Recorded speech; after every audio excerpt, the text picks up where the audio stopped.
abdii dhufuu filatte abdii kutatuun karaarra taa'u barbaadde ulfinatti na baafte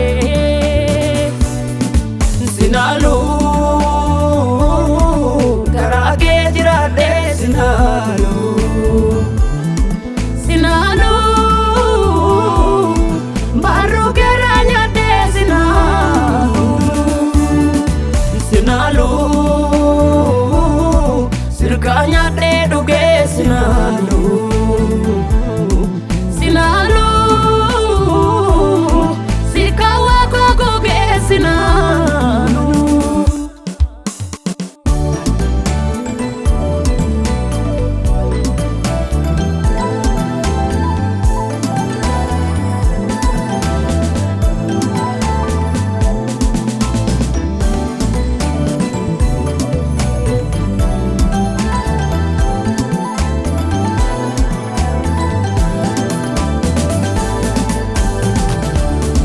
barbaacha koo dhuftee dachaa gidiirama oolmaan kee rondaa fuula kootu lama sindaadhabe jettee nan himne godhaatti barruun kee na baataa kunoo ammarraatti barbaacha koo dhuftee dachaa gidiirama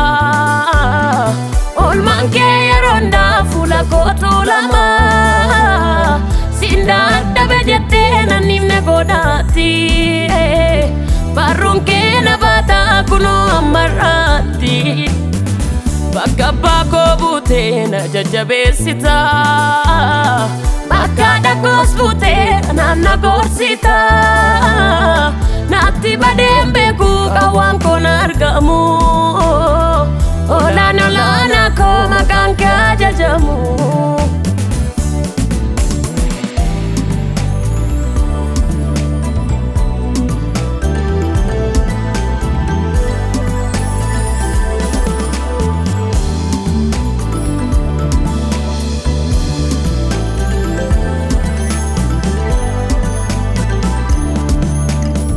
ati Jennaan malee ani jiraachuu koo eenyu yaade darbe har'a ga'uu keenyu takeeke sidduu koo didee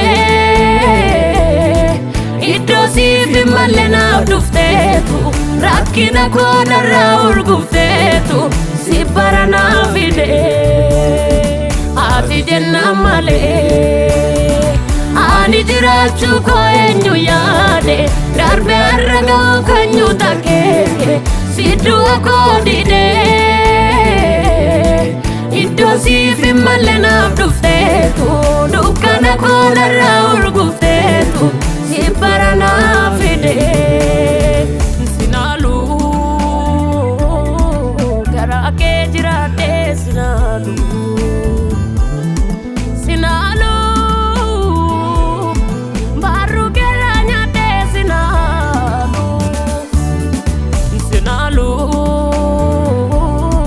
sirkaa nyaadhe dhugee sinaalu sinaalu sirkaa waaqoo gogee sinaalu sinaalu sirkaa nyaadhe dhugee sinaalu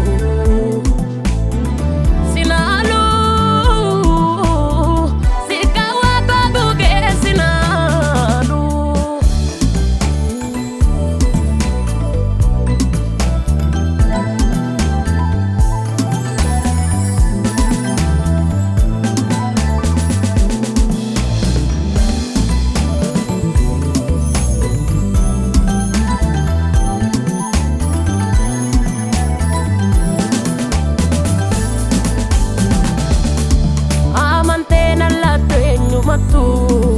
nama darsiifatta akka dhabaa gadjetteetu lafaana fuutee ulfinaaf na gooteetta nama dadhabaa amantee nan laattu eenyumattu nama darsiifatta akka dhabaa gadjetteetu lafaana fuutee jireenyaaf na gooteetta nama dadhabaa Hariko garumaan namoonni olmaan saanee korraafiniiru. Goota koo jabaa koo yoon jedhee kan keenarraan ba'uu kanaan. Qulqulluu garumaan namoonni tolli saanee korraafiniiru. Goota koo jabaa koo yoon jedhee kan keenarraan ba'uu kanaan. Ati Jennaan malee ani jiraachuu koo eenyu yaade darbe har'a ga'uu kan nyuuta kee sidduu koo didee iddoo siif hin malle naaf dhufteetu rakkina koo narraa urgufteetu si bara naaf fidee. Ati Jennaan malee ani jiraachuu koo eenyu yaade darbe har'a ga'uu kan nyuuta kee sidduu koo didee iddoo siif hin malle naaf dhufteetu dukkana koo narraa urgufteetu.